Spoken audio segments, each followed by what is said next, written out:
The final model strode off the runway, leaving behind a silence that was louder than any booing. Julian Thorne, the architect of Avant-Garde, had just presented a collection of razor-sharp angles and impossible fabrics. The critics called it brilliant, but unwearable. His financial backer was more direct: "You're designing for mannequins, Julian, not people. Your clothes have no soul. You have 1 season to fix it, or we're done."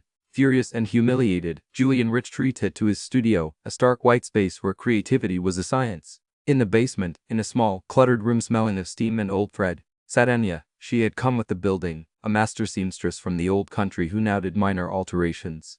Julian saw her as a living antique, her hand stitching a quaint relic in his world of laser cutting and 3D printing. "Anya," he barked down the stairs, "the hem on look 7 is off by a millimeter. A millimeter. Use the laser guide, for God's sake. Your eyes aren't what they used to be." Anya would just nod, her needle never breaking its steady rhythm, her silence a quiet rebellion against his frantic precision. His new collection was a disaster. He filled sketchbooks with designs that were even more rigid, more defensive. He was at war with the human form, trying to bend it to his will. One night, locked in a spiral of creative despair, he wandered into the basement.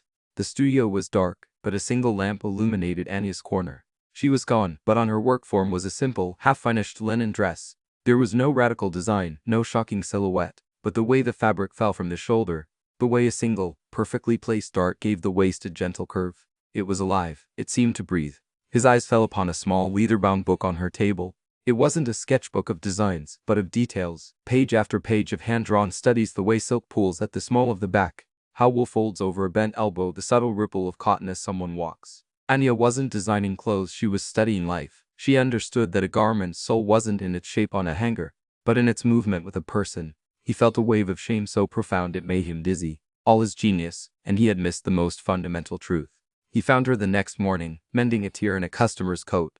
"Teach me," he said, his voice barely a whisper. "Please." Anya looked at him, her gaze clear and deep. She didn't say a word. She simply handed him a needle, a thimble, and a piece of raw silk. For weeks, he didn't sketch. He sat beside her and learned to feel the fabric, to listen to its weight and weave. He learned that a perfect stitch isn't one that's match-on straight, but one that holds a secret strength, allowing the fabric to live.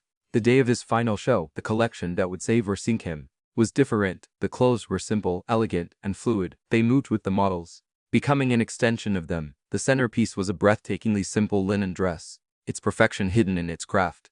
It was a triumph. The applause was thunderous, emotional. Backstage, as champagne flowed, a famous editor rushed to him. "Julian, your vision, it's completely transformed. What was your inspiration?" Julian smiled and walked over to the doorway, where Anya stood watching. Holding a needle and thread, he led her out onto the runway, into the blinding lights. "My inspiration," he said, his voice projecting through the hall. "I was designing armor. This woman taught me how to weave a soul." He held up Anya's wrinkled, pinpricked hand for the whole world to see. It was the hand that had stitched him back together,